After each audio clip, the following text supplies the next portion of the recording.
Welcome to the IELTS speaking test today. Yeah, my name is examiner number 123456. First, good afternoon. Sau khi như vậy ha, thì nó sẽ đến. So in the first part of the test, I would like to ask you some questions about your work and study. Okay, so do you currently work or are you a student? Actually, I am a senior years in my university, but I'm a senior year student nhé, hoặc là chúng ta nói là I'm a senior luôn, không phải year gì hết. I'm a senior at the University of cái gì đấy. But I also have a part-time job related to my majors.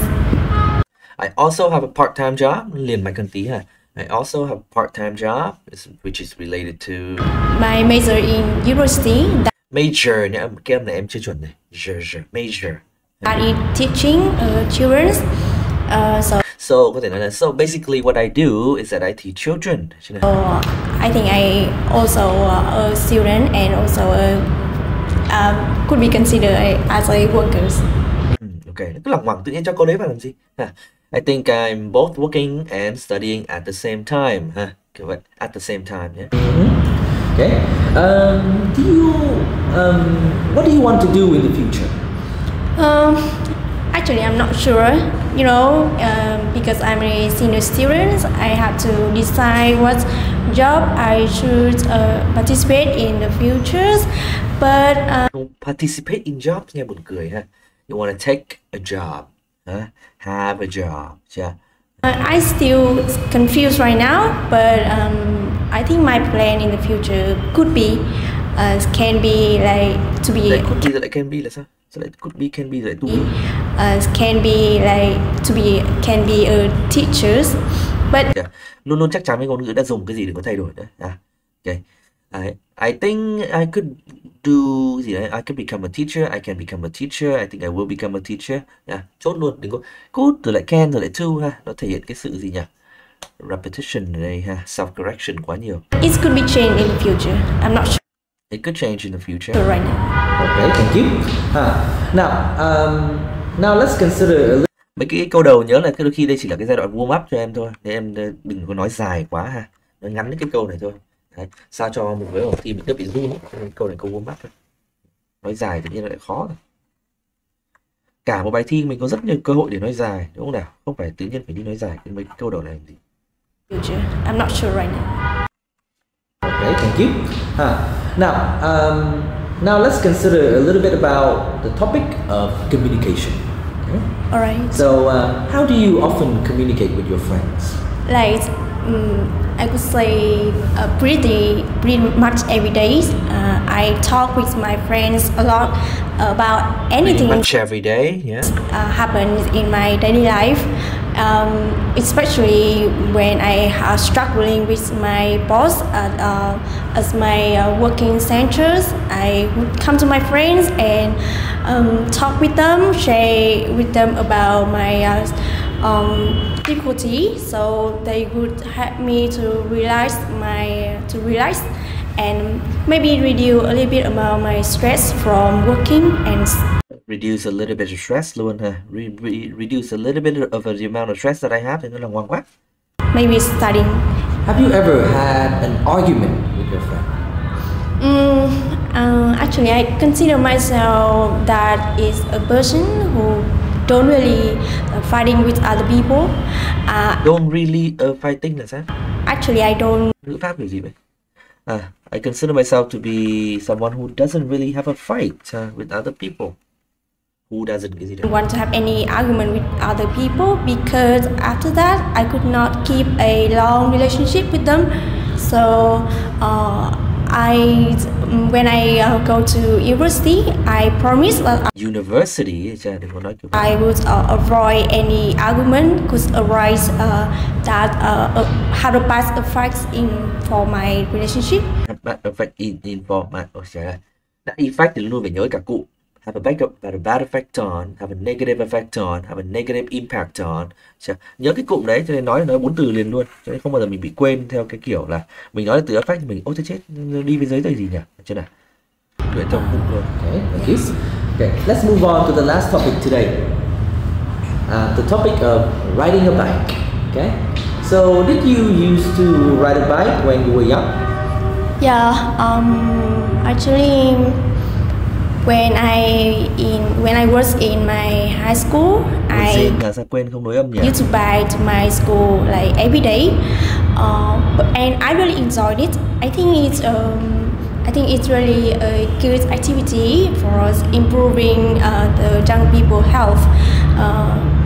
But when I got into university and I take a bus like pretty much every day, so I don't actually have a chance, have an opportunity Chance được mà, sao lại phải thay opportunity nhỉ? Cứ đi self correct làm gì, không cần thiết đâu nè. Cái lần đầu mình dùng đúng rồi, nhưng là cứ nghĩ là opportunity maybe nó điểm cao hơn, lấy đâu ra điểm cao hơn. Em chỉ bị mất fluency những trường hợp như vậy thôi. Recycling to recycle. So I think right now when I graduate, maybe I would go back and try this activity at the weekends. So. Are there any? I think I will try this activity at the weekend. Okay, at the weekend. Liền rồi, at the weekend. Bike shops near where you live.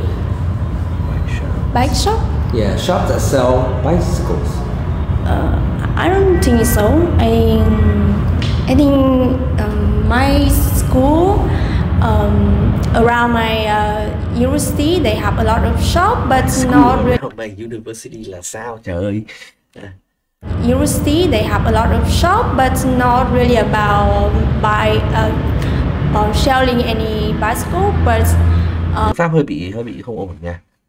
I think there's a lot of stores around my university, but I don't really think there's any bike shops. Chưa nào? Đấy, thì cần viết chậm lại những lúc cần thiết ha, để mà nghĩ idea em nhé. Thay vì em cứ bị hay được repeat lại. They sell a lot about the clothes, fruits, but I don't think it has any shop about bikes or cars or shops about bikes. Bike shop, you know, shop that sell bicycles. Anything related to that. Okay, thank you. All right, so that is the end of part 1. Yeah. Now let's move on to part 2. In this part, you have 1 minute to take notes and 2 minutes to speak about a topic. Okay. So let me show you the screen here. Be an option. Period. To describe a historical period or moment. You have an historical period. Okay, so I would like to talk about the quạt tên hết không nối âm gì cả. I would like to talk about historical periods between the Israel and Palestinians, and that Israel thì lại là đất nước, Palestinian thì lại là cái tính từ của nó rồi, nó phải giữ Palestine country nha. Palestinian are the people in that country. Yeah. It's a topic that I would like to find out more in the future. Find out more sẽ ngắt người đây. Find out more in the future. In the future thì mới là liên nhau chứ. Because you know, before I go to university and I learn University nói từ này mãi rồi, chứ nào đừng có nói kiểu nhanh như vậy nữa, bị vội quá. About the historical periods between them, I always consider Palestinians as the terrorists, and to be honest, I was terrified of them because you know they kill medias. I read a lot about information. I read a lot medias. I read a lot about information in the social media, and they call Palestinian as a terrorist. So I always terrorist. That they is a bad. They all the bad. All the country is a bad. It's a bad country that's always. So all the countries is a bad country là sao? Câu này chả có nghĩa gì cả. Trying to kill a lot of people. But yeah, so basically people think that Palestine or Palestine, yeah, obviously is a really bad country or full of bad people who are always trying to harm and kill other countries, people in other countries. When we learn about history in the university. Đấy, phát âm này không được. When we learn about history in university. When we learn about the history in the university. My opinions âm sai hết. Changed a lot. because there was a conflict that happened a long time ago between the Israel and Palestinians, and people in Palestine right now are living in poor conditions. And Israel always trying to take their land to be Israel. Israel always trying to take their land to be Israel là sao? Israel always trying to take their land. That's good. That's a good sentence. Huh? No information needed to be added there. And some people, I know a lot of rich countries like Americans and other rich countries or ally with Israel and consider rich country, những nước phát triển chứ, developed country ha, economically developed country. Consider them as they strong allies because Israel is really rich and they are really developed. A country that develop technologies, so they could. The country sấy ngữ pháp đơn giản quá. So khi mà em sợ bị sai thì em kệ cái ý tưởng, em đừng bị sai nữa, chậm lại một chút. I think Israel is a country that it has really strong development in weapons, in technology. Ha, chậm lại đi không cứ sai ngữ pháp cơ bản này, là những cái thi cơ bản luôn. Provide the technology to the Americans. Technology, âm giờ hay technology ha. Đấy, nó phát âm luôn luôn phải nỗ lực hơn nữa, chưa? Mất sức hơn nữa, không thể nhẹ nhàng này là sai hết. In other countries. Okay, in the future. Yes. Learning more about history in the future. Yes. I would like to learn about more histories in futures because I really interested in learning history, but not in any schools or any university. But I would like to learn about myself. Like right now, I also have a. Em thấy không? Em nói nó không có nghĩa gì cả. I learn about myself là sao? Tôi tìm hiểu về bản thân mình á. History subjects in university, but I don't find. Lại là lặp ý này, thấy không? Nó không có progression trong idea. University, but I would like to learn about myself. Like right now, I also have a history subject in university, but I don't find it really interesting. Đấy, bỏ hết âm cuối rồi. I don't find it to be very interesting. I don't find it to be very interesting. Luyện lại nhá, hai cái yếu tố này em chưa làm tốt này. Nối âm hầu như chưa xuất hiện gì trong bài này cả. Và ngữ điệu và trọng âm của từ chuẩn. And I think that okay, thank you. Yeah. So that's the end of part 2, and let's move on to part 3. In this part, I will ask you some questions related to the topic of history. So, do you think that everyone should know history? Of course, I think it's obvious it's necessary for everyone to learn about history, to learn about their past. For example, in Vietnam, past nhé, em vẫn bị em bờ này chưa chắc. Past. Children have a history. Have là sao? Subjects in like from primary schools. I'm not sure, but I think it's necessary for them to. Necessary, okay. Learn about their past, so they would know as a way to develop their love for their countries. Love for the country, cái từ này học rồi đấy, tình yêu nước ấy, patriotism, okay. Xem lại cái bài history mình học nhé. And yes. Okay. What are some of the differences between learning history from books and from videos? Okay. Cái câu trước ấy, xem lại bài history nó có rất nhiều idea cho em nhé. Một đó là cái gì là patriotism, develop a sense of patriotism. Okay, appreciate the sacrifices of fallen soldiers so that today we have peace and prosperity and independence các thứ. Hãy xem lại cái này. In my experience, I think learning from my experience. history from book is not really interesting. Not very interesting and not very effective. Sometimes I find it very boring because you have to remember a lot of things, like remember the years, months, and it's really confuse some people. It really confuses some people or some students. But when I learn history through It's incredibly difficult to memorize all these things. videos, I find it really interesting and it really surprised me because It's really surprising to me. I could, when I look at the videos, I see a lot of pictures and pictures Of what? like people from the past.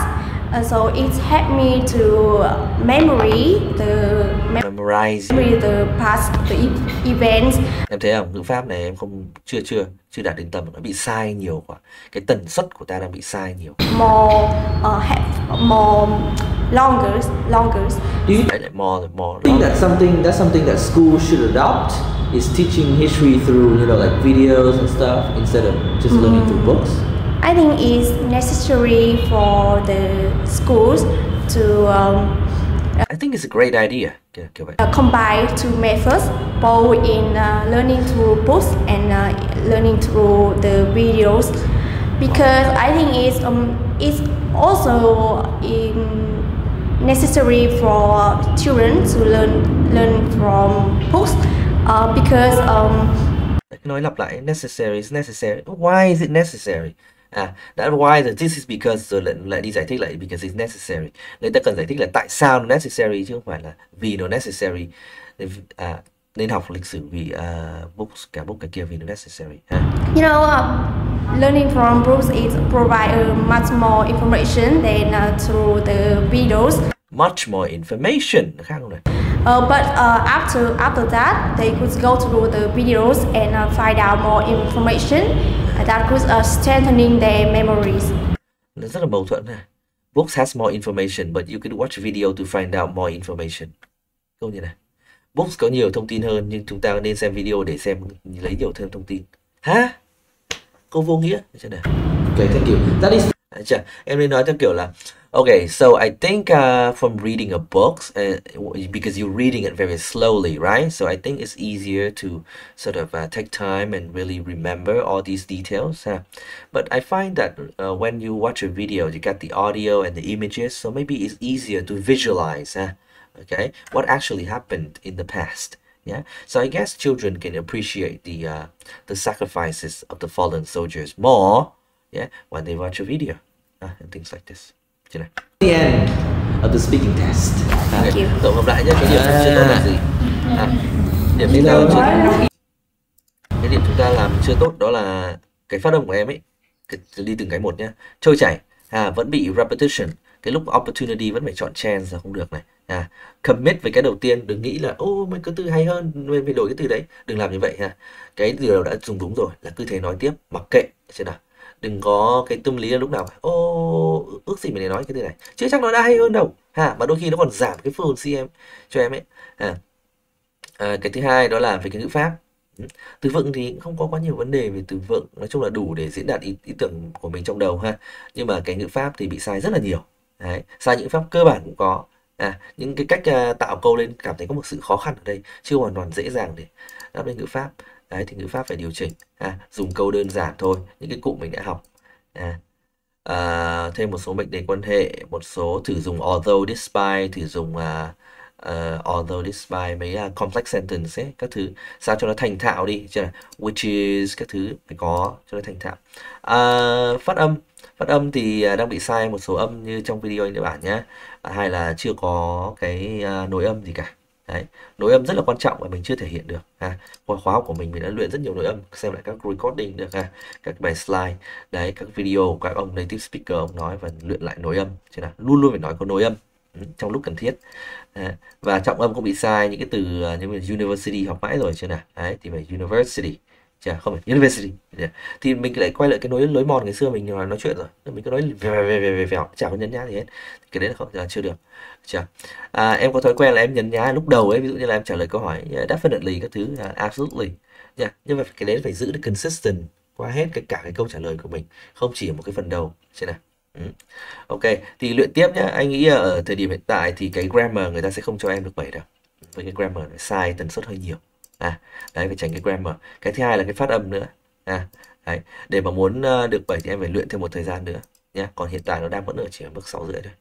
Nó phải cần thêm một thời gian nữa. Hạn chế lỗi về ngữ pháp và fluency, cứ nói tự tin lên thay vì cứ muốn là ô cái này lại tốt hơn mình lại phải sửa. Kệ cái đấy nhá. Nói câu ngắn thôi cũng được.